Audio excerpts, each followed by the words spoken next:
Selamat siang Bapak Ibu Guru yang saya hormati. Pertama-tama marilah kita panjatkan puji dan syukur kepada Tuhan Yang Maha Esa karena atas rahmat dan karunia-Nya kita dapat berkumpul di ruang pembuka dalam keadaan yang sehat. Adil Katalino Bacuramin Kasaruga Basinaka Jumata. Saya Frediansyah, calon guru penggerak angkatan 11 dari Kota Singkawang, Provinsi Kalimantan Barat. Terima kasih Bapak Ibu telah meluangkan waktu untuk hadir mengikuti webinar pada siang hari ini. Webinar ini diselenggarakan dalam rangka memenuhi tugas aksi nyata modul 1.4 tentang budaya positif. Pada kesempatan kali ini, saya sangat senang dapat berbagi tentang diseminasi budaya positif, sebuah tema yang sangat relevan bagi kita sebagai seorang pendidik. Budaya positif bukan hanya sekedar konsep tetapi juga fondasi dalam menciptakan lingkungan belajar yang kondusif dan penuh makna bagi murid-murid kita. Semoga dengan pertemuan ini kita dapat memperkuat komitmen kita dalam menanamkan nilai-nilai positif di sekolah kita dan membentuk generasi yang tidak hanya cerdas secara akademik tetapi juga berkarakter mulia. Bapak Ibu, mari kita awali sesi hari ini dengan doa pembuka. Kepada Bapak Novi Christian, saya persilakan. Mari kita sama-sama berdoa. Bapak surga, kami bersyukur, terima kasih atas anugerah Tuhan di dalam kehidupan kami. Siang hari ini kami mendengarkan seminar dari Bapak Frediansyah. Kiranya dari seminar ini boleh menjadi berkat bagi kami semua. Mendengar kami terapkan dalam kehidupan kami sehari-hari dalam pekerjaan kami. Terima kasih Tuhan Yesus. Dalam nama Tuhan Yesus kami berdoa. Amin. Amin. Terima kasih Pak Novi Christian yang telah memimpin doa pembuka. Selanjutnya Bapak Ibu Guru, kita akan menyanyikan lagu kebangsaan Indonesia, yakni Indonesia Raya. Bapak Ibu dipersilakan untuk berdiri.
Terima kasih Bapak Ibu. Bapak Ibu dipersilakan untuk duduk kembali.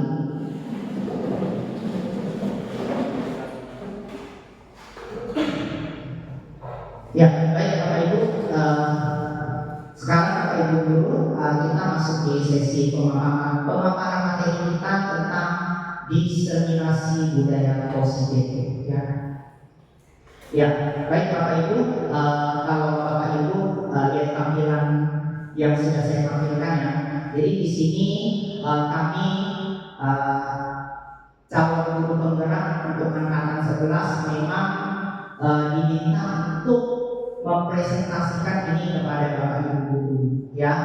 Jadi tujuan dari apa yang kami sampaikan ini supaya dari apa yang kami pelajari itu dapat diketahui juga oleh Bapak Ibu guru ya. Siapa tahu dapat diimplementasikan juga di kelas ya. Jadi itu harapannya ya. Nah Bapak Ibu, saya di sini mempunyai dua pembimbing ya. Yang pertama itu fasilitator. Fasilitator itu dia membimbing saya di LMS, Learning Management System. Ya, jadi tugas dari tutor tersebut membimbing saya di LMS Dunia Maya. Ya, jadi fasilitator saya Bapak Kurniawan Widodo, ya dari Kota Pontianak. Dia mengajar di SMK. Nah, terus untuk pengajar praktik saya ini namanya Bapak Pantri Haryanto. Bapak Pantri Haryanto ini juga merupakan kepala sekolah SD Negeri 44 Sedau. Ya, nah jadi kami yang mengikuti program pendidikan guru penggerak itu memang mendapat dua pembimbingnya. Jadi satunya yang di dunia maya, satunya yang di dunia nyata. Jadi di lapangan itu pengajar praktik. Ya, nah jadi seperti itu ya Bapak Ibu ya. Oke, baik. Hari ini kita akan belajar tentang budaya positif. Ya.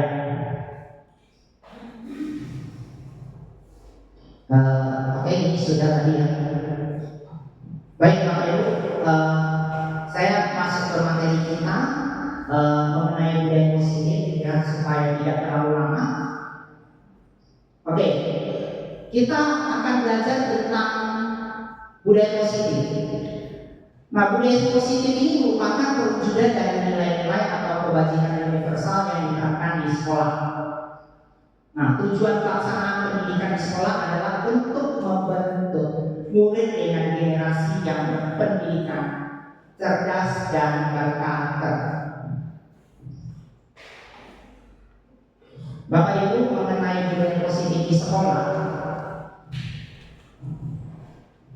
Budaya positif di sekolah itu yaitu nilai-nilai dan kebiasaan-kebiasaan di sekolah yang berpihak pada murid agar mereka dapat berkembang menjadi pribadi yang kritis, penuh hormat dan bertanggung jawab. Jadi di sini kita mengamalkan budaya positif di sekolah. Memang pada dasarnya tujuannya seperti yang tadi di slide sebelumnya ya Bapak Ibu ya, untuk membentuk murid dengan generasi yang berpendidikan, cerdas dan berkarakter. Di era sekarang ini kita harus mendidik anak dengan tuntutan yang luar biasa. Jadi memang harus pandai-pandai ya. Oke, nanti kita akan bahas lebih lanjut apa saja yang harus kita pelajari lebih lanjut ya. Oke, untuk menyediakan budaya yang positif, sekolah perlu menyediakan lingkungan yang positif, aman dan nyaman agar murid-murid dapat berpikir, bertindak dan mencipta dengan merdeka, mandiri dan bertanggung jawab. Ya, Bapak Ibu, untuk anak-anak sendiri ya, untuk murid-murid kita supaya bisa mendapatkan lingkungan dalam pengertian di sini budaya positif ya. Mereka juga harus merasa aman dulu ya. Kalau mereka aman belajarnya, nyaman, mereka pasti akan senang ya. Mereka akan senang, otomatis mereka akan menjadi anak yang merdeka, mandiri dan bertanggung jawab ya. Oke, oke baik. Kita masuk tentang nilai-nilai kebajikan universal. Nilai-nilai kebajikan adalah sifat-sifat positif manusia yang merupakan tujuan mulia yang ingin dicapai setiap individu. Nilai-nilai tersebut bersifat universal dan lintas bahasa, suku, bangsa, agama maupun latar belakang. Setiap perilaku atau perbuatan memiliki tujuan, dan dengan mengaitkan nilai-nilai kebajikan yang diyakini seseorang, maka motivasi dan prinsipnya akan terbangun sehingga menggerakkan motivasi dari dalam untuk dapat mencapai tujuan mulia yang diinginkan. Nah, Bapak Ibu, nilai-nilai kebajikan yang ingin dicapai oleh setiap anak Indonesia kita kenal dengan istilah yang namanya profil pelajar Pancasila. Baik, Bapak Ibu, saya rasa semuanya sudah mengerti ya yang namanya profil pelajar Pancasila. Profil pelajar Pancasila ini ada 6 nilai sikap yang harus ditanamkan. ya. Ya, apalagi kalau kita menggunakan kurikulum merdeka, ya. Jadi profil pelajar Pancasila ini diterapkan oleh pemerintah harapannya supaya murid-murid di Indonesia mempunyai karakter yang baik, bukan hanya cerdas secara akademik. Ya, cerdas secara akademik tapi karakter tidak bagus juga sama saja ya Bapak Ibu ya. Benar nggak? Benar ya. Ya, kalau dia cerdas tapi karakternya nggak bagus, bisa jadi apa? Misalnya jadi pembohong ya, salah satunya ya. Orang yang berbohong kan cerdas, ya. Nah, kurang lebih seperti itu ya. Oke, baik, next. Oke, baik Bapak Ibu, di sini saya mengambil filosofi dari Ki Hajar Dewantara, ya. Jadi Ki Hajar Dewantara ini adalah Bapak Pendidikan Nasional yang juga merupakan Menteri Pendidikan Indonesia pertama, Menteri Pendidikan Indonesia pertama saat itu, ya. Jadi di filosofi dari Ki Hajar Dewantara dia pernah mengatakan bahwa anak-anak tumbuh berdasarkan kekuatan kodratnya yang unik. Tidak mungkin pendidik mengubah padi menjadi jagung atau sebaliknya. Jadi murid-murid kita yang kita didik ini mereka kita mau ubah sebaik kita mengubah mindsetnya. Ini bukan pekerjaan yang mudah. Ini satu tantangan ya. Tetapi pada dasarnya kita bisa mengarahkan mereka untuk mencapai tujuan dari pendidikan itu sendiri. Ya Bapak Ibu ya. Itu menurut Ki Hajar Dewantara. Selanjutnya, Bapak Ibu, menurut filosofi dari Ki Hajar Dewantara, itu guru itu ibarat seorang petani. Guru ibarat petani, murid ibarat benih tanaman, dan sekolah adalah lahan tempat tumbuh dan berkembangnya benih tanaman. Ya, andai benih itu adalah benih yang baik, tetapi tidak diberi perawatan sebagaimana mestinya oleh petani dan ditanam pada lahan yang tidak subur, mungkin benih itu akan tumbuh, tetapi tidak tumbuh dengan baik atau tidak sesuai harapan. Ya, nah ini menurut filosofi Ki Hajar Dewantara pada saat itu. Ya, baik, next Pak. Baik Bapak Ibu, di sini saya mengambil teori motivasi perilaku manusia. Baik Bapak Ibu, kita tahu sendiri semua perilaku manusia itu memiliki tujuan. Ya, jadi dibagi menjadi dua jenis. Yang pertama itu motivasi eksternal, yang kedua motivasi internal. Motivasi eksternal pertama itu untuk menghindari ketidaknyamanan atau hukuman. Ya, motivasi eksternal kedua untuk mendapatkan imbalan dari orang lain atau institusi. Dan untuk motivasi internal itu sendiri untuk menghargai diri sendiri. Baik, next. Baik Bapak Ibu, kita akan masuk tentang hukuman dan konsekuensi.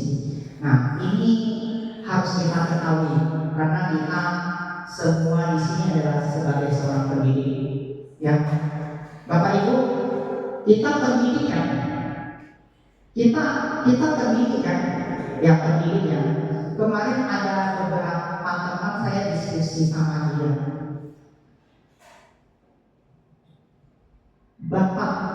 Bapak ini pengajar atau pendidik? Ada yang mengatakan dia pengajar. Ya. Kalau saya memang di era sekarang ini kita nggak bisa mengatakan bahwa sebagai seorang guru kita adalah seorang pengajar. Tidak tepat ya. Kita selain mengajarkan akademik, kita juga mengajarkan sikap atau attitude kepada anak-anak kita ya. Jadi lebih tepatnya kita disebut sebagai seorang pendidik ya. Nah, jadi sebagai seorang pendidik kita harus bisa membedakan yang mana yang disebut dengan hukuman dan yang mana kita sebut dengan konsekuensi. Jadi ada perbedaannya Bapak Ibu ya tentang ini ya. Oke, next Pak, silakan. Ya, baik Bapak Ibu, silakan boleh diperhatikan ya. Jadi perbedaan hukuman dan konsekuensi. Ya, kalau hukuman itu yang pertama sesuatu yang menyakitkan atau harus terjadi. Ya, Jadi bisa menyakitkan, bisa melukai. Itu hukuman. Konsekuensi.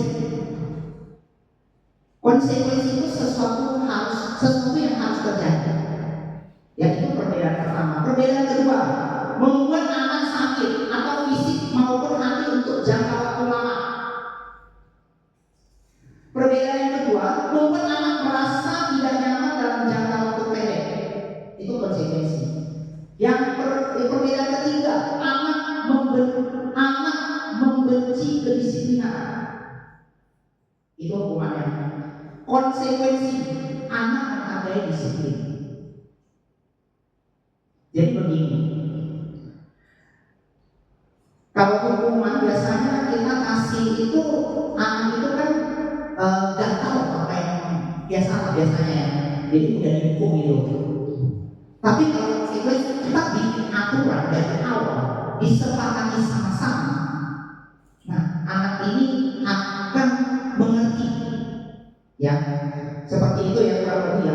Nah hukuman ini di perbedaan keempat itu bersifat paksaan, sedangkan konsekuensi ini stimulus penangkapan. Perbedaan kelima, hukuman ini dapat mendorong anak menyakiti diri sendiri. Untuk konsekuensi dapat mendorong anak agar mudah menyesuaikan diri. Perbedaan keenam, hukuman dapat memberikan konsep diri yang buruk, sedangkan konsekuensi dapat memberikan konsep diri yang baik. Perbedaan selanjutnya, hukuman dapat membuat anak belajar untuk menyembunyikan kesalahan, sedangkan konsekuensi anak belajar untuk mematuhi peraturan. Dan yang terakhir, untuk hukuman dapat membuat anak marah, rasa bersalah, dipermalukan, merasa tak dihargai. Sedangkan untuk konsekuensi juga anak itu kehilangan hak, tidak nyaman, diasingkan dari sementara. Baik, kalau kita lihat dari tabel yang saya tampilkan ini, mana yang lebih bagus Bapak Ibu? Hukuman atau konsekuensi?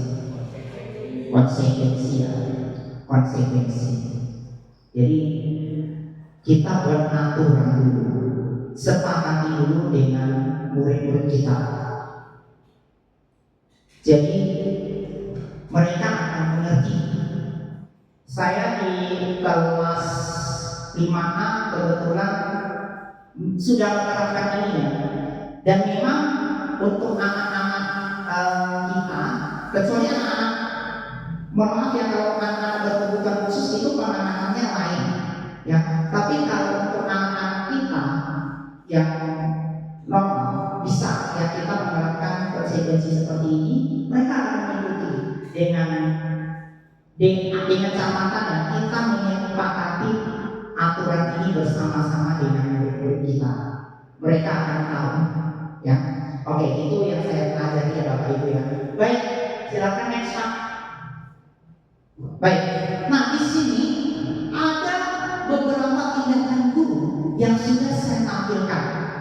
Silakan Bapak Ibu mungkin ada yang mau menjawab untuk pertanyaan nomor 1. Mencatat 100 kali di dalam buku kalimat saya tidak akan terlambat lagi karena terlambat ke sekolah. Hukuman atau konsekuensi?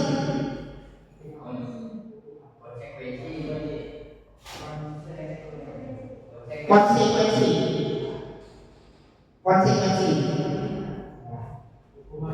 Hukuman Bapak Ibu. Hukuman. Itu termasuk hukuman. Ya. Hukuman.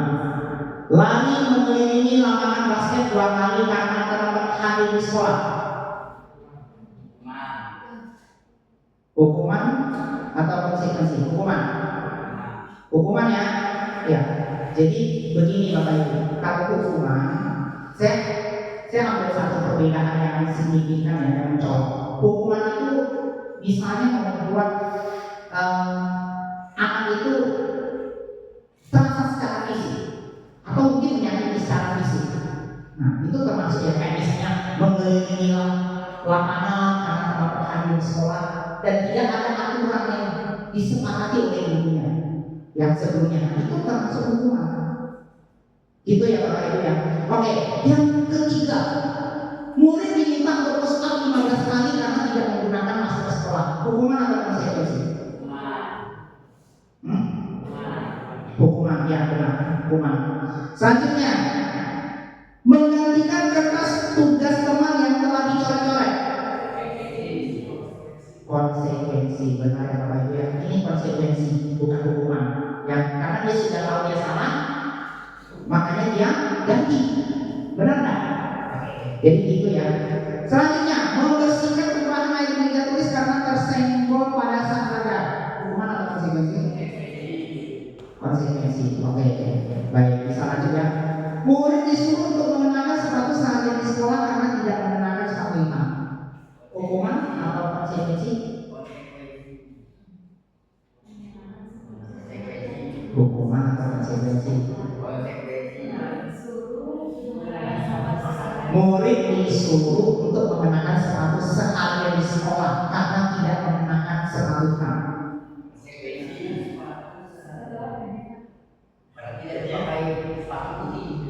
Hukuman, hukuman.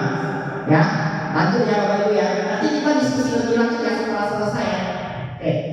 Lari mengelilingi lapangan basket 2 kali karena terlambat 10 menit untuk pelajaran PJOK. Hukuman atau konsekuensi?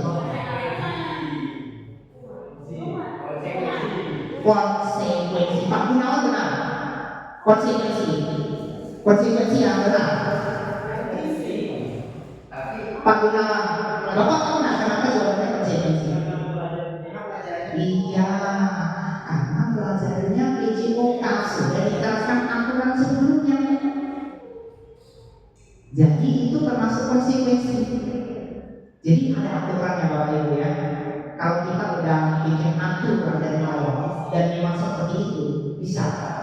Tapi kalau misalnya guru itu tidak memberikan satu aturan yang baku, tiba-tiba anak misalnya ya anak itu dihukum, berarti itu termasuk hukuman. Nah, kurang lebih seperti itu Bapak Ibu ya. Ya, oke lanjut. Nah ini jawabannya ya Bapak Ibu ya tadi ya. Oke, next. Oke, Bapak Ibu kita belajar tentang keyakinan kelas. Kalau kita di pelajaran baru, pasti Bapak Ibu yang paling keras ada menyusun ini. Saya mau tanya, Bapak Ibu dulu ini nyusun aturan sendiri atau disepakati bersama murid-murid? Saya mulai dari Diana. Kalau itu gimana? Oke, ada yang disepakati, ada yang dibuat sendiri. Pak Siti bagaimana? Sama. Ada yang Oke. Ada yang buat sendiri? Bapak gimana? Disepakati bersama. Ada yang buat sendiri Pak? Semuanya disepakati bersama. Oke, baik Bapak Ibu. Nah, Bapak Ibu, dari yang kami pelajari tentang keyakinan kelas itu semuanya disepakati bersama dengan murid. Ya, saya bagaimana kalau di kelas? Saya di kelas, saya menyepakati bersama aturan yang sudah.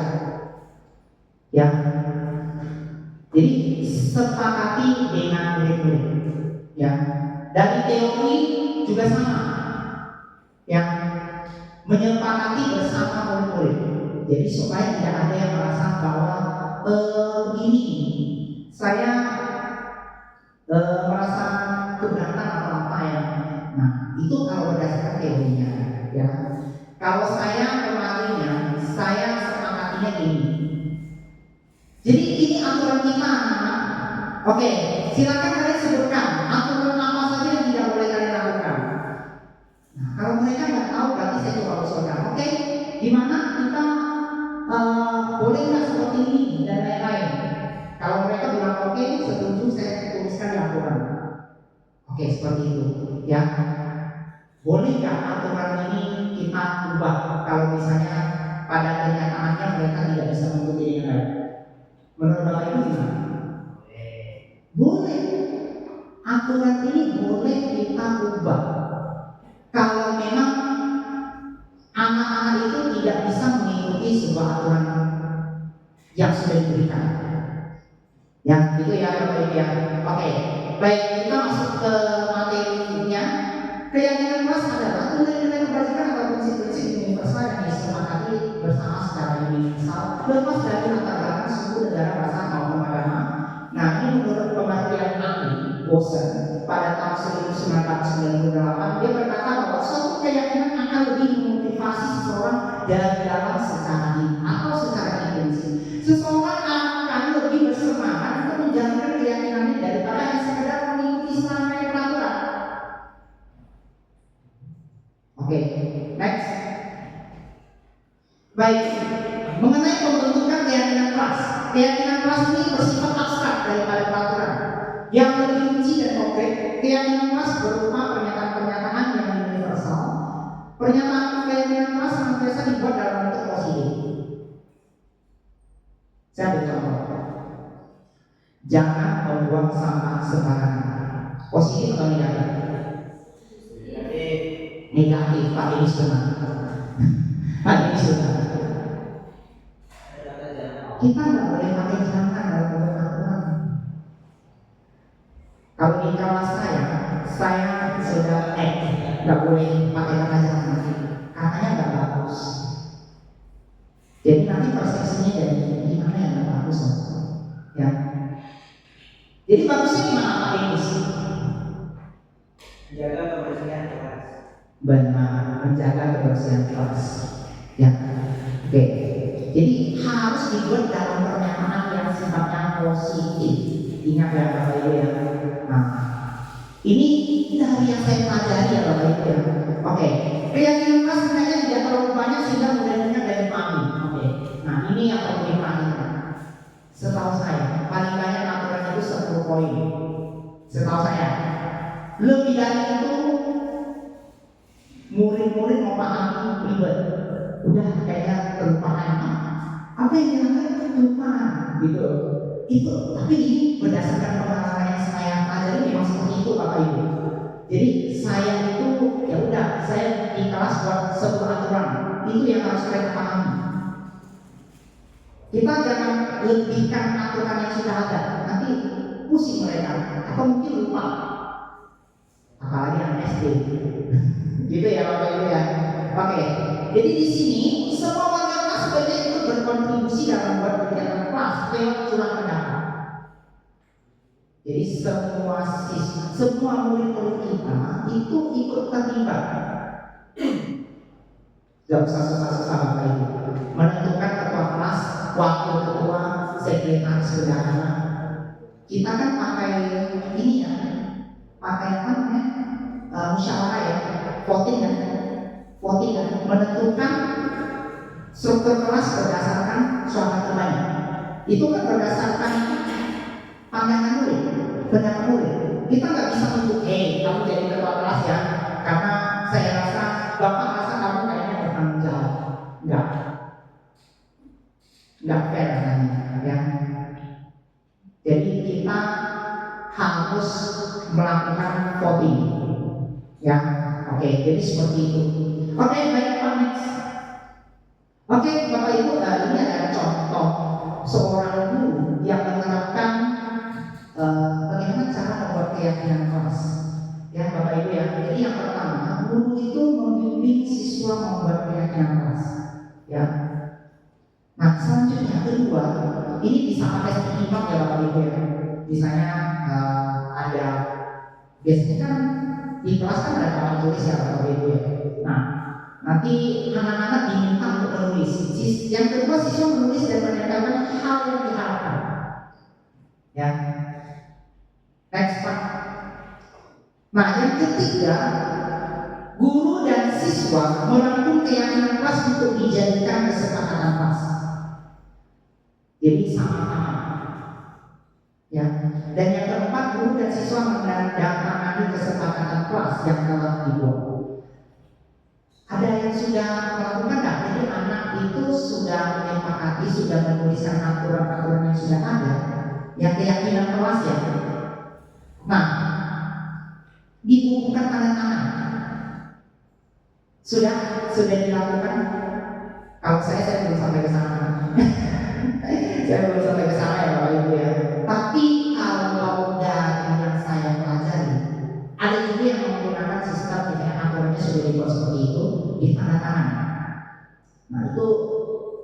pendekatannya lebih bagus. Ya. Tapi intinya begini sih Bapak Ibu, intinya aturan itu kita sepakati bersama. Ya, nah, itu menurut teori yang ada. Dan penerapannya pun diharapkan demikian. Kemarin kami ikut lokakarya. Saya sedikit cerita ya Bapak Ibu ya. Kemarin kami ikut kegiatan lokakarya keluar. Ya, itu membahas tentang visi guru penggerak. Jadi apapun itu yang berkaitan dengan keyakinan kelas maupun aturan itu semuanya disepakati bersama. Jadi nggak bisa istilahnya udah saya sepakati sendiri. Tapi saya dulu juga demikian. Tapi setelah saya mengikuti serangkaian kegiatan seperti itu, saya juga sekarang sudah mulai terbuka pemikiran saya tentang hal ini. Oh iya ya, ternyata kita menjadi guru memang harus menyepakati bersama murid-murid kita. Semuanya harus ya, supaya tidak salah paham. Bagaimana dengan orang tua sama Bapak Ibu? Ya, kita sepakati. Makanya kemarin saya sangat setuju dengan Ibu Maureen yang kemarin memberikan kesempatan sosialisasi ya kepada Bapak Ibu wali kelas untuk menyampaikan aturan-aturan yang ada. Itu saya manfaatkan. Dengan baik. Saya sampaikan aturan-aturan yang ada. Konsekuensinya, kalau anaknya tidak mengerjakan PR itu seperti apa dan lain-lain. Semuanya saya sepakati. Jadi supaya tidak ada salah paham. Biasanya orang tua ini sering salah paham Bapak Ibu. Jadi kita sampaikan di awal-awal, kita dekati, kita kasih tahu yang baik, mereka akan mengerti. Kalau tidak susah Bapak Ibu. Ya. Kalau kita hanya mengandalkan anak, tapi orang tua kita tidak libatkan, susah.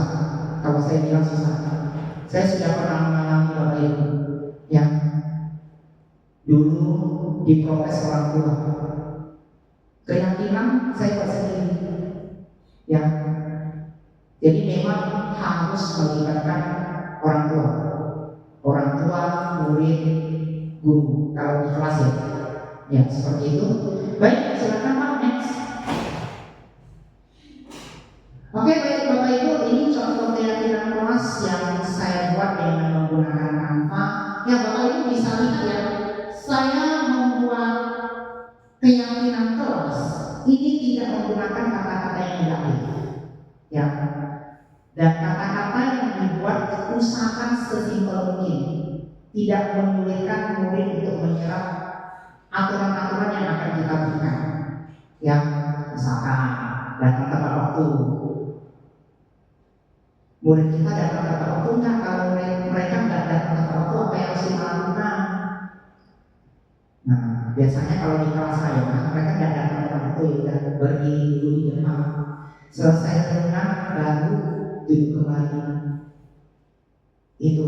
Tapi kalau misalnya melebihi 3, sudah sampai, bukan melebihi 3 kali, sudah sampai 3 kali keterlambatan, konsekuensi lanjutannya ada. Ya, konsekuensi lanjutannya ada. Oke, baik.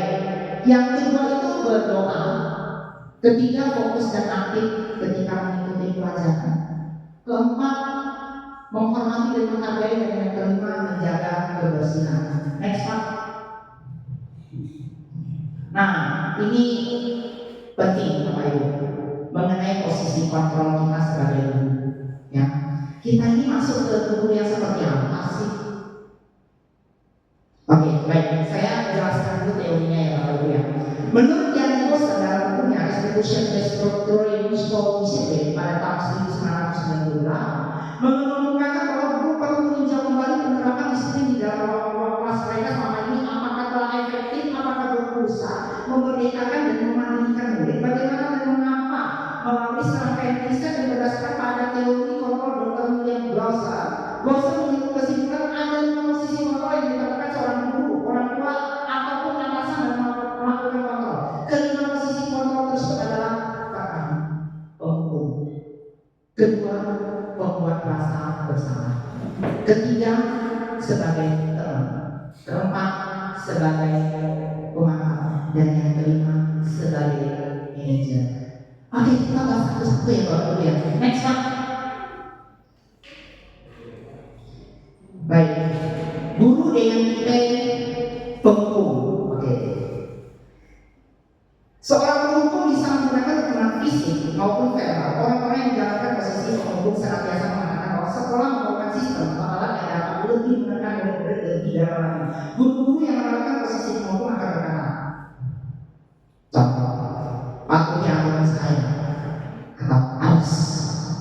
Nah, itu tipe guru penghukum menurut teologi. Ya, Bapak Ibu guru yang mana? Saya rasa mungkin kita pernah dalam posisi itu ya. Saya rasa ya, saya pun pernah.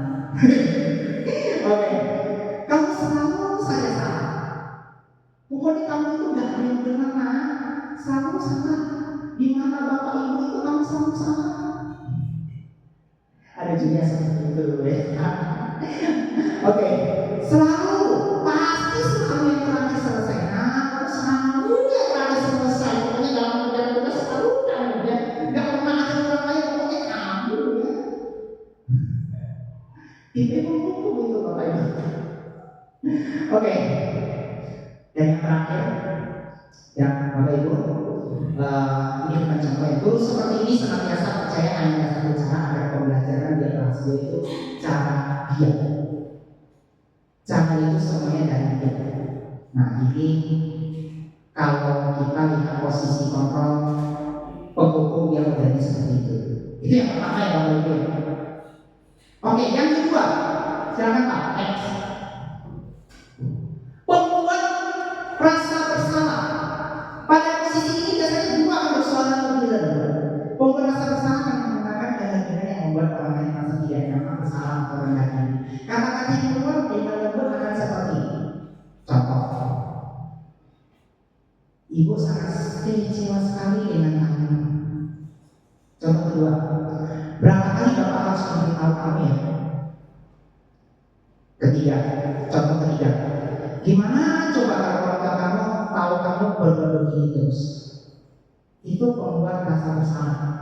Ya, itu titik kedua yang Bapak Ibu. Di posisi ini murid akan memiliki penilaian tinggi yang buruk tentang diri mereka. Murid merasa tidak berada dan telah mengecewakan orang-orang yang disegani. Ya, oke. Selanjutnya, nah, yang ketiga posisi sebagai teman. Oke. Guru pada posisi ini tidak akan menyakiti murid, namun akan tetap berupaya mengontrol murid melalui persuasi, mengajak.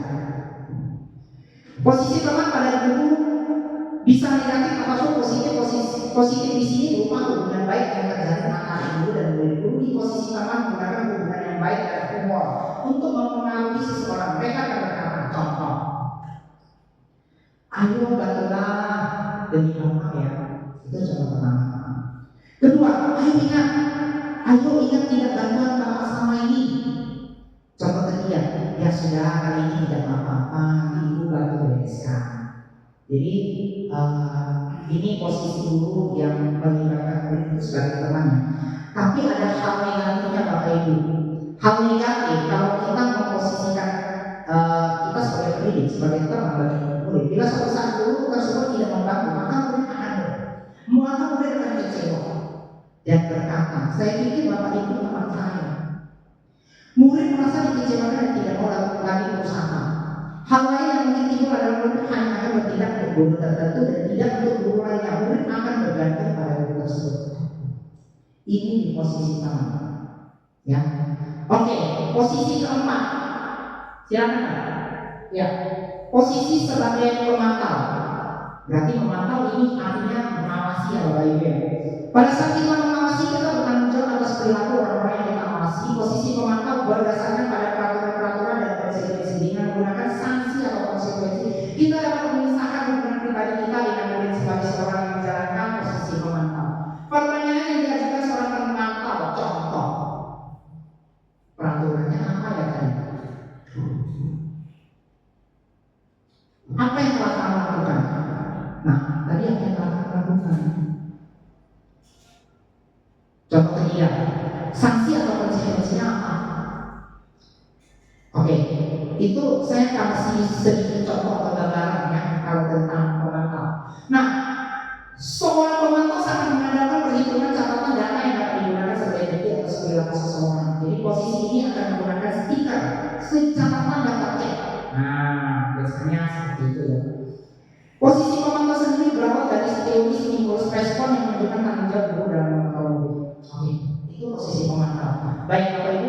terakhir, posisi sebagai manajer. Bapak Ibu, ini yang diharapkan kita sebagai guru bisa mencapai posisi demikian.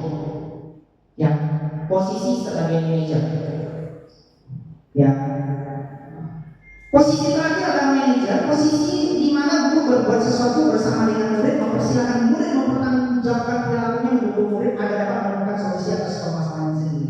Seorang manajer telah memiliki keterampilan di posisi teman maupun pemantau, dan dengan demikian bisa jadi di waktu-waktu tertentu kembali kepada kedua posisi tersebut bila diperlukan. Bapak Ibu, ya, bisa kita dalam posisi pemantau, ataupun kalau memang murid-murid itu kita perlu pendekatan lebih khusus, kita juga bisa berada dalam posisi teman.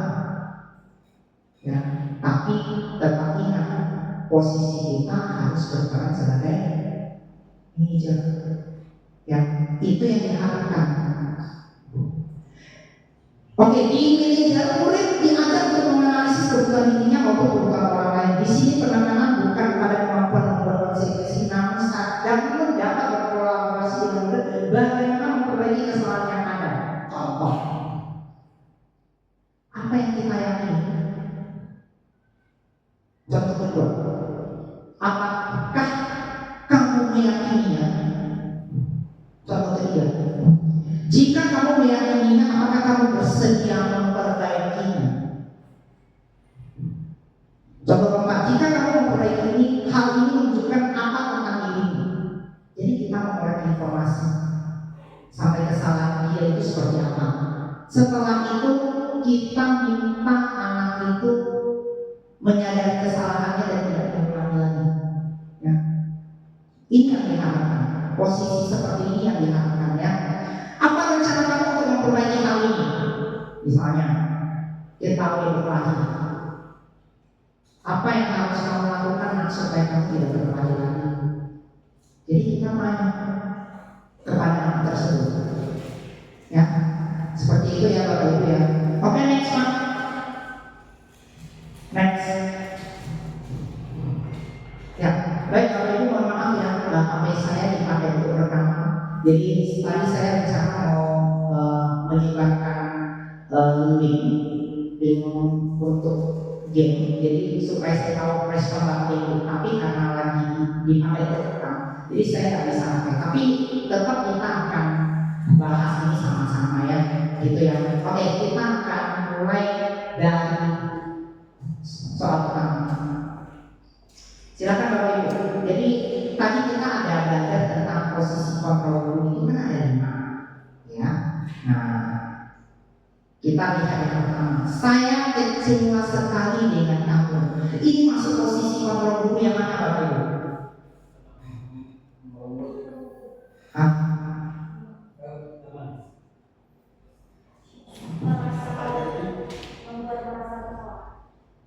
Membuat rasa bersalah. Bu Tere benar. Bu Tere benar. Yang membuat rasa bersalah karena ada kata kecewa sekali. Oke, yang kedua, kamu tidak pernah benar melakukannya. Ini posisi apa Bapak? Apa Bu Tere? Posisi kontrol guru seperti apa? Yang kedua, hah? Penghukum. Pak Tommy benar. Penghukum. Yang ketiga, ayolah lakukan demi ibu bapak. Oke, ini posisi kontrol seperti apa? Tenang, ya. Tenang ya. Yang keempat, apakah kamu mau mendapatkan stiker bintang hari ini? Tadi berkaitan dengan stiker bintang. Mentau. Bukan. Apa? Ini ya. Bukan, itu bukan manajer. Apa tadi? Pak Tommy?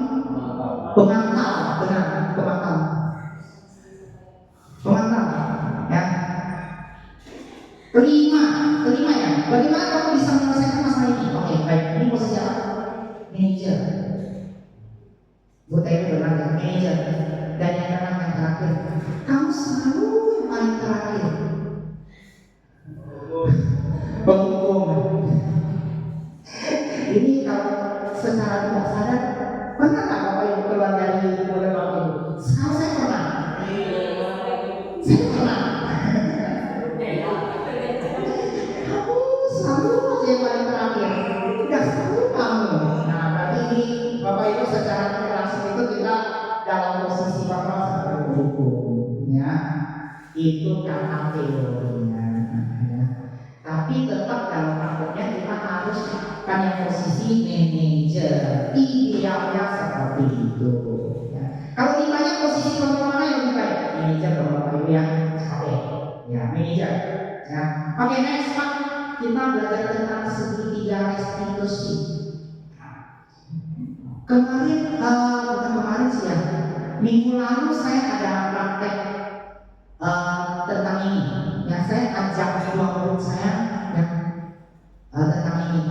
Jadi bagaimana saya bisa menyelesaikan masalah murid-murid saya sehingga dia bisa mengerti akan kesalahannya. Jadi ada 3 hal yang nanti akan dipakai dalam segitiga restitusi. Nanti saya akan lebih lanjut ya Bapak Ibu. Oke. Kita perhatikan dulu definisinya. Apa itu restitusi? Bapak Ibu, restitusi adalah proses menciptakan kondisi bagi murid untuk memperbaiki kesalahan mereka sehingga mereka bisa kembali pada pokok mereka dengan karakter yang lebih kuat. Ini menurut Bosen ada dalam 2004. Baik, silakan next Pak. Oke, kita akan bahas tentang ciri-ciri restitusi. Di sini saya memaparkan restitusi ini menjadi 9 ciri. Yang pertama, bukan untuk menebus kesalahan, namun untuk belajar dari kesalahan. Kedua, memperbaiki hubungan. Ketiga, tawaran, bukan paksaan. Keempat, restitusi menuntut untuk melihat ke dalam diri. Kelima, restitusi mencari kebutuhan dasar yang berdasarkan tindakan. Keenam, restitusi diri adalah cara yang paling baik untuk memperbaiki diri. 7, restitusi fokus pada karakter, bukan tindakan. 8, restitusi fokus pada solusi. Dan yang terakhir ke-9, restitusi mengembalikan murid yang bersalah pada pokoknya. Baik, silakan next Pak.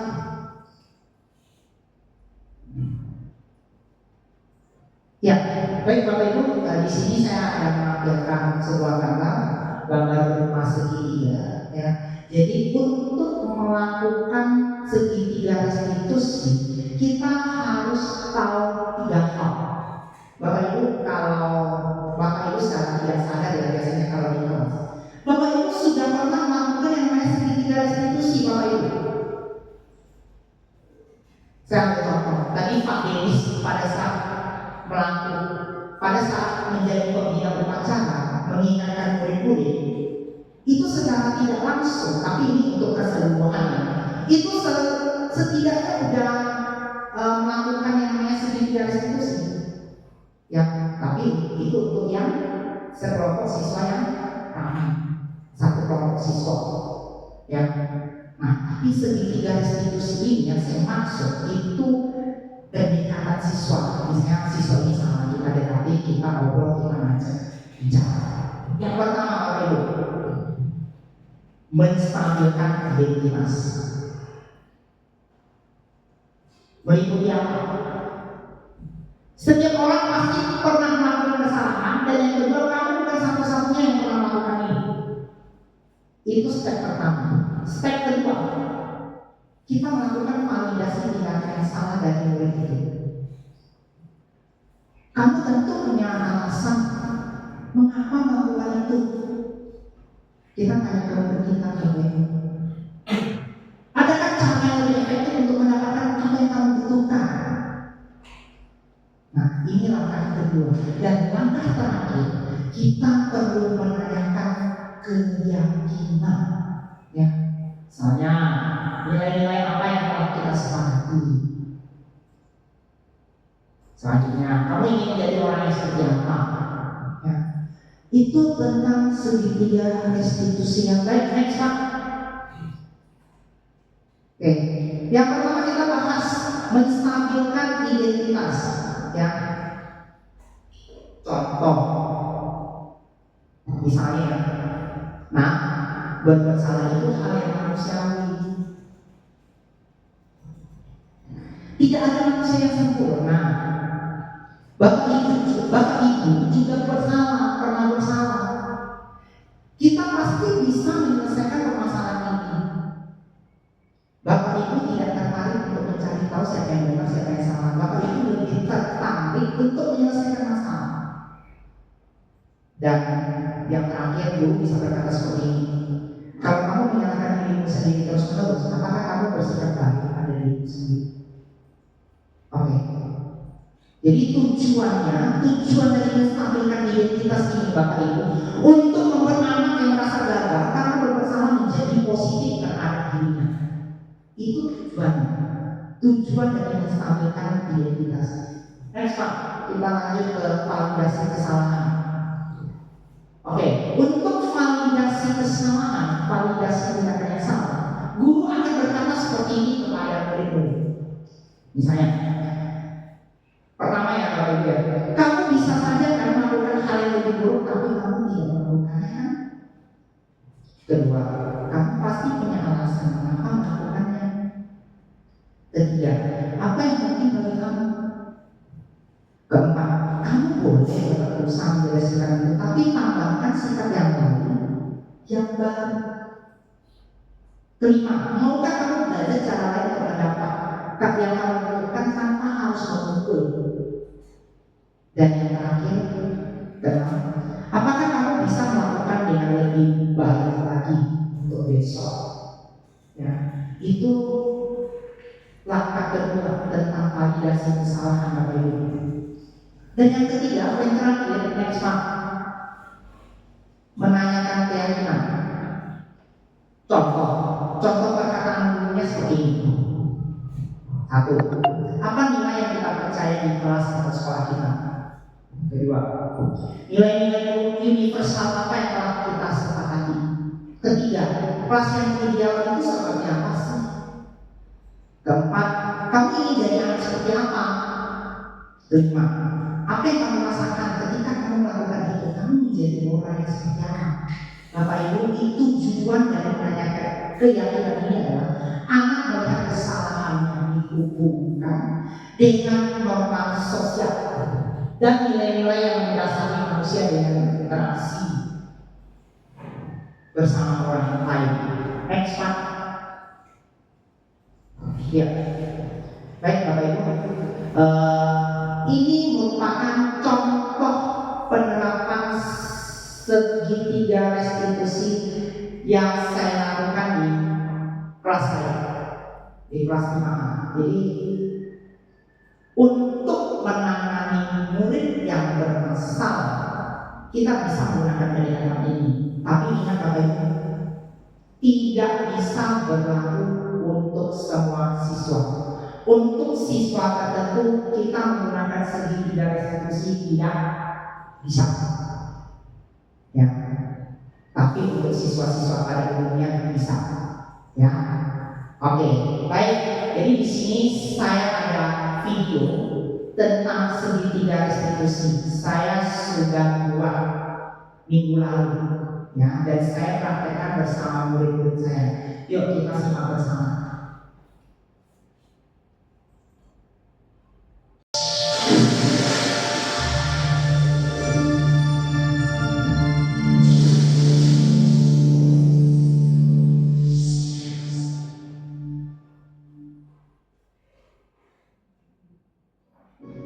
Salam sejahtera bagi kita semua. Saya Frediansyah, calon guru penggerak angkatan 11 dari SD Asih Yoga Singkawang. Video ini adalah praktik segitiga restitusi untuk menyelesaikan permasalahan siswa di sekolah saya. Sebagai informasi, segitiga restitusi adalah proses dialog yang dijalankan oleh guru atau orang tua dengan tujuan membentuk siswa yang mandiri dan bertanggung jawab. Terdapat 3 tahapan segitiga restitusi, yaitu pertama, menstabilkan identitas. Kedua, validasi tindakan yang salah. Dan yang ketiga, menanyakan keyakinan. Pada tahap pertama, yaitu menstabilkan identitas, dilakukan berdasarkan prinsip membuat kesalahan adalah bagian dari proses pembelajaran yang nantinya akan menggeser identitas gagal ke identitas sukses. Selanjutnya tahap yang kedua yaitu validasi tindakan yang salah, dilakukan berdasarkan prinsip setiap perilaku berupaya memenuhi suatu kebutuhan tertentu. Guru akan bergeser dari pemikiran stimulus respon menjadi proaktif, sehingga mengenali dan mengakui kebutuhan siswa akan memperbaiki hubungan dengan siswa. Selanjutnya tahap yang terakhir adalah menanyakan keyakinan. Pada tahap ini, siswa akan diberi pertanyaan-pertanyaan bermakna untuk memunculkan motivasi secara intrinsik, sehingga mampu mengaitkan keyakinannya dengan tindakan yang salah. Kasus pertama, Winsa tidak terima pekerjaannya selalu dicontek oleh temannya. Ia marah dan tidak dapat menahan emosinya. Berikut adalah skenario penyelesaian masalah dengan menggunakan segitiga restitusi. Winsa, tadi kakak benar, laporan dari kedua. Sekarang kami habis bertengkar dengan beliau. Apa salah?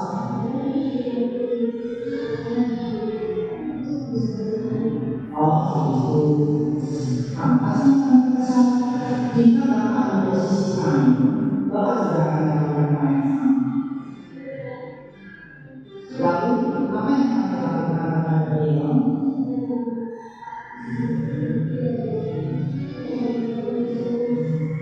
Oh gitu, pasti kamu berbuat seperti itu ada alasannya.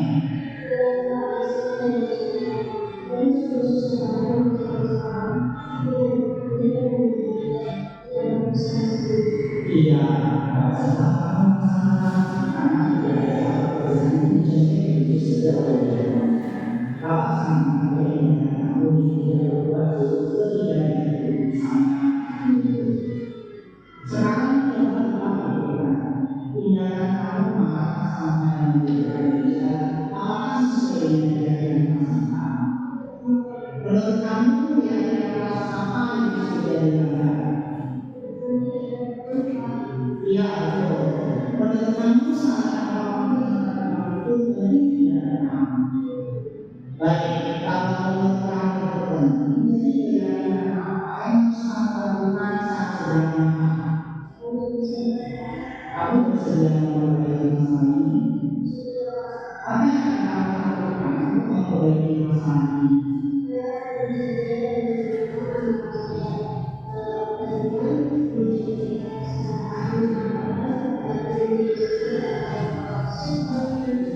Iya, tetap sekali tindakan kamu pun sama. Tetap semangat ya, sekarang silakan kembali ke kos. Ini kasus pertama ya, masih ada kasus kedua. Yang ini tes komisi siswa.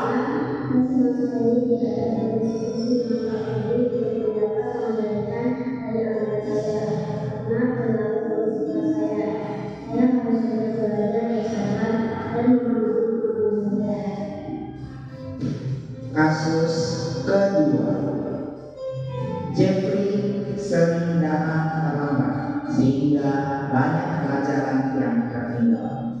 Berikut adalah skenario penyelesaian masalah dengan menggunakan segitiga restitusi. Jeffrey, tadi bapak benar-benar dari dulu karena kamu sering datang terlambat ya. Menurut kamu sudah berapa kali terlambat? Saya kamu suatu kesalahan. Baik, berbuat kesalahan itu manusia. Siapa orang yang pernah berbuat kesalahan? Yang terpenting kita bisa belajar dari kesalahan dan berusaha memperbaiki.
Menurut kamu apa yang kita lakukan sudah kamu dalam sekolah?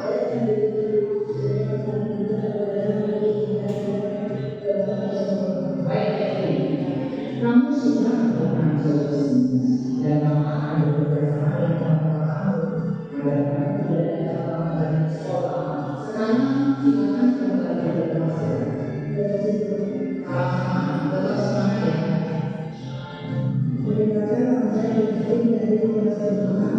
Terima kasih Pak Menteri. Saya senang sekali ada diskusi sama Pak Menteri untuk menemukan solusi atas kesalahan yang saya lakukan. Saya berjanji tidak akan mengulangi lagi supaya tidak akan berlaku di sekolah. Baiklah, terima kasih sudah menyaksikan video ini. Salam guru bergerak, tergerak, bergerak, menggerakkan.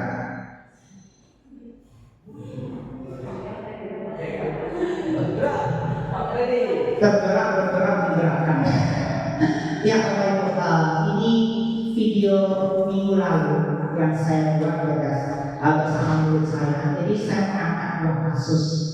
Kasus yang pertama apa Bapak Ibu tadi? Masih ingat? Tentang apa? Iya, mengenai kasus siswa menyontek. Ya, itu kasus pertama yang saya angkat. Terus kasus kedua apa? Siswa terlambat.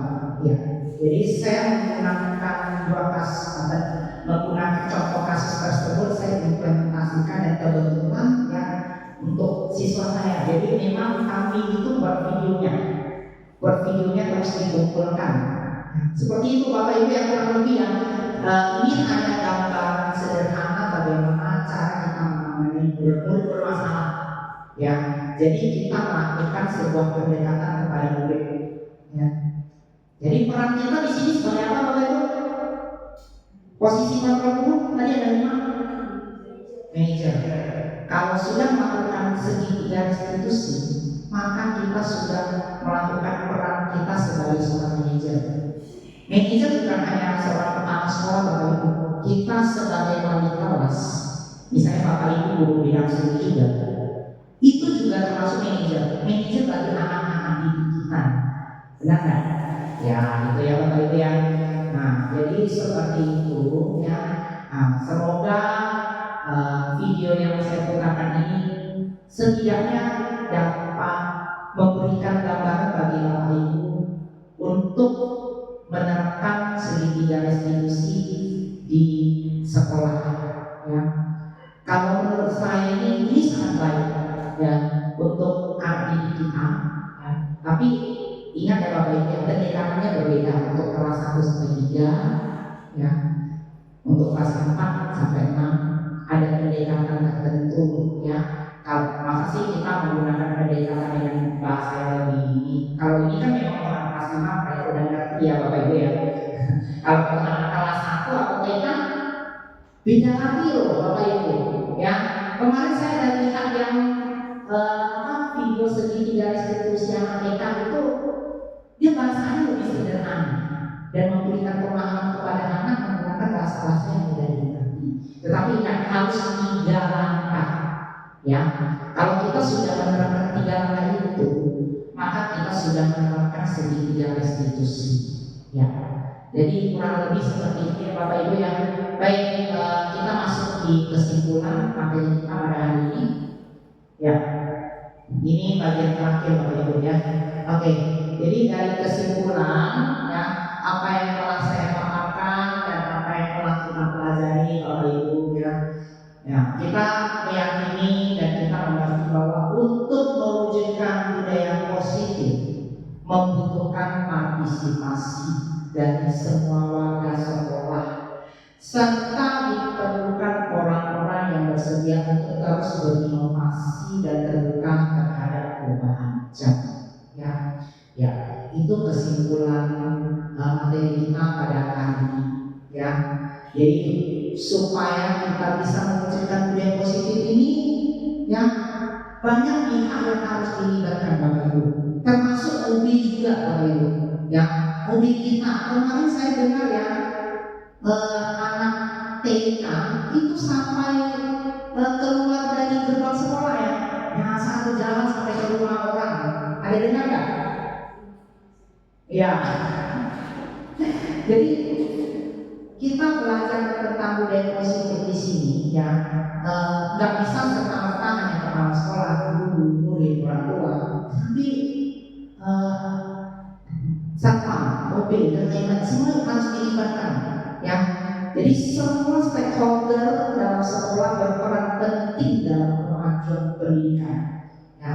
Kalau hanya beberapa pihak, mohon maaf ya Bapak Ibu, nggak bisa ya, nggak bisa. Kita ingin anak kita berhasil, kita hanya mengandalkan diri kita sendiri, tidak melibatkan orang lain, nggak bisa. Kita tidak melibatkan orang tua, tidak bisa. Ya, ya. Kita sama-sama bergandengan tangan Bapak Ibu ya. Nah, kita sama-sama akan kerja, kalau tidak bisa saling membantu. Saya bisa bantu, saya tidak bantu. Ya, nah itu ya. Itulah yang namanya kolaborasi. Ya, penting sekali yang namanya kolaborasi. Yang kita kerja dimanapun tetap perlu yang namanya kolaborasi. Tidak bisa saya atau ego dan lain-lainnya. Nah, jadi memang penting sekali ya, terasa banget ya, karena kita berada di institusi pendidikan, memang hal seperti ini sangat penting ya. Tentu kita sebagai seorang pendidik Bapak Ibu ya, kita harus mempunyai pikiran yang terbuka, kita harus mempunyai mindset yang terbuka ya, supaya kita bisa berkembang. Saya ambil contoh misalkan ya, saya beberapa waktu lalu saya sharing ya Bapak Ibu ya, beberapa waktu yang lalu saya mengajarkan murid-murid saya dalam pelajaran IMAS itu menggunakan lagu bagian-bagian mana dan fungsinya. Cuman saya nggak sempat main di sini, nanti waktunya jadi lama. Saya membuat materi itu dalam bentuk lagu dan mereka lantunkan. Tahu nggak saya terinspirasi dari mana? Saya lihat dari TikTok. Saya lihat dari TikTok ada seorang guru yang luar biasa. Guru ini konten kreator juga Bapak Ibu. Dan guru ini termasuk guru yang berprestasi. Guru berprestasi dan sering diundang ke Kementerian Pendidikan, di Kementerian Pendidikan. Jadi dia mengajarnya itu materinya banyak menggunakan lagu. Saya pernah cek sama bapak ini, namanya Pak Hendra. Ya. Ada yang pernah lihat TikToknya? Nah, pernah ya? Ya, saya lihat keren banget. Ya, dia ngajar kelas 4 Bapak Ibu. Tapi sekarang pengajaran ini saya nggak tahu dia ngajar kelas berapa. Saya tanya ke dia, Bapak pakai apa untuk media pembelajaran yang menarik? Saya tertarik Pak. Saya tanya. Dan memang dia memberitahukan, jadi ada beberapa hal yang saya pelajari dari Bapak itu dan saya terapkan di kelas saya. Ya, salah satu kenapa saya menggunakan TikTok karena saya bisa melihat pembelajaran apa yang bisa saya terapkan. Di TikTok banyak sekali Bapak Ibu. Kalau di Instagram saya lihat jarang ya. Ada yang main TikTok di sini, yang sering main TikTok. Benar nggak? Saya lihat di TikTok itu banyak informasi yang bisa didapatkan, terutama seputar pembelajaran dari media yang digunakan. Benar kan? Iya. Ya yang perlu itu nggak ada. Memang ada. Nah, itu sih. Tapi saya ambil sisi positifnya ya Bapak Ibu ya. Sisi positif dari TikTok. Dari situ saya juga bisa melihat anak-anak. Nah, saya masuk dunianya. Memang saya masuk dunianya dari situ. Begitu. Oh begitu. Memang kalau saya lihat anak-anak kita ini lebih suka main TikTok Bapak. Benar ya? Saya tanya anak-anak, Mak, kamu suka main apa? Apa yang paling kamu hobi? media sosial apa? Mereka bukan jawab Facebook, mereka bukan jawab Instagram, tapi mereka jawab TikTok. Dan akhirnya tahun lalu saya mulai buka TikTok saya. Saya lihat TikTok. Oh ternyata gitu. Dan kita banyak anak-anak di sekolah kita yang main TikTok. Dan saya lihat memang untuk TikTok ini lebih menarik ya Bapak Ibu ya, dibandingkan Facebook dan Instagram. Saya harus akui ya Bapak Ibu ya. Nah itu. Jadi seperti itu ya Bapak Ibu ya. Sebagai guru kita harus meningkatkan inovasi kita dalam proses pembelajaran ya, supaya kita bisa menarik perhatian siswa-siswi kita ya. Oke, kurang lebih seperti itu ya Bapak Ibu ya. Kita mengajar siswa-siswi kita memang perlu menggunakan pendekatan khusus supaya kita bisa tahu ya, dan kita tidak menghakimi ya. Bapak Ibu, kita masuk di zaman ya saya sebut dengan zaman informasi atau era globalisasi, di mana sekarang akses informasi mudah diakses. Sebagai pendidik, kalau kita salah aja, kita salah memberikan satu konsep atau kita memberikan hukuman yang salah, itu bisa menjadi pandangan negatif ya, baik bagi murid ataupun orang tua ya. Jadi memang pekerjaan kita ini nggak mudah, tapi memang harus kita jalani. Ya. Saya percaya Bapak Ibu guru di sini adalah guru yang luar biasa. Ya. Teman-teman Bapak Ibu guru pasti akan belajar dari hal-hal seperti ini. Ya. Dan saya mohon maaf, saya berdiri di sini bukan artinya saya bisa juga ya Bapak Ibu. Saya juga masih belajar. Ya. Saya masih belajar. Banyak hal yang masih harus saya gali ya, terutama salah satunya tentang media pembelajaran. Mendisiplinkan siswa juga seperti yang tadi saya sampaikan, itu triknya yang kurang lebih seperti itu. Masih ada yang lain ya Bapak Ibu ya. Kalau yang mengenai masalah ABK itu ada penanganan khususnya, cuma tidak mungkin disampaikan, kami tidak mendapatkan materi ya. Kalau setahu saya ABK ya, di sekolah-sekolah itu ada sekolah, saya ambil contoh satu sekolah ya, SD Negeri 27. Bapak Ibu tahu di mana? SD Negeri 27 tahu di mana? SD Negeri 27. Nah itu guru-gurunya sudah pernah mengikuti pelatihan anak-anak berkebutuhan khusus, dan mereka belajar pelajaran sehingga mereka mengerti ya. Seharusnya memang ya kita juga belajar hal seperti itu supaya kita bisa mengerti ya. Oke. Termasuk saya juga gitu loh ya, termasuk saya juga ya kurang lebih seperti itu ya Bapak Ibu ya. Jadi kita belajar tentang budaya positif, yang paling penting itu partisipasi kita sebagai warga sekolah. Semua stakeholder sekolah harus saling mendukung ya. Saya bersyukur Bapak Ibu ya, kepala sekolah kita termasuk saya lihat sangat terbuka sekali dengan perubahan. Terus saya lihat juga dia juga visioner juga ya. Jadi mendukunglah, termasuk mendukung anak-anak kita untuk berprestasi ya. Jadi saya salut ya dengan itu ya. Jadi memang perlu sekali hal seperti ini ya. Kalau tidak dari kita, siapa lagi Bapak Ibu ya. Kita nggak bisa istilahnya mengandalkan satu dua orang ya. Semuanya harus saling kerjasama. Kalau tidak kita tidak akan maju ya. Kita bergandengan sama-sama ya, membimbing anak didik kita ke arah pendidikan yang lebih baik, menuju tujuan pendidikan nasional ya. Baik Bapak Ibu guru yang saya hormati, tidak terasa kita telah sampai di ujung sesi ini ya. Saya ingin mengucapkan terima kasih yang sebesar-besarnya atas partisipasi dan perhatian Bapak Ibu selama presentasi ini. Diseminasi budaya positif adalah upaya bersama yang memberikan komitmen dan kerjasama kita semua dengan membangun budaya positif di sekolah. Kita tidak hanya membantu murid berkembang secara akademis, tetapi juga membentuk karakter yang akan menjadi bekal mereka dalam menghadapi masa depan. Semoga apa yang telah kita bahas hari ini dapat menjadi inspirasi dan motivasi bagi kita semua untuk terus mengembangkan lingkungan belajar yang lebih baik, penuh dengan nilai-nilai positif. Mari kita lanjutkan perjuangan ini dengan semangat yang baru dan terus bekerja sama demi kemajuan pendidikan di sekolah.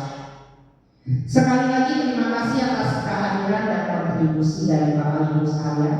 Semoga kita selalu diberikan kesehatan dan kekuatan dalam menjalankan tugas mulia ini. Sampai bertemu di kesempatan berikutnya. Mari Bapak Ibu kita tutup sesi hari ini dengan doa penutup kepada Bapak Denis. Saya persilakan untuk memimpin doa di depan Bapak. Baik, Bapak Ibu, mari kita berdoa. Bapak yang baik, terima kasih atas berkat dan kamu pada hari ini sehingga kami bersama Pak Freddy dapat menyelesaikan sesi seminar hari ini ya Tuhan. Ya Tuhan, berkatilah semoga apa yang disampaikan oleh Pak Freddy menjadi inspirasi bagi kami para guru-guru di sekolah kasih Yoder.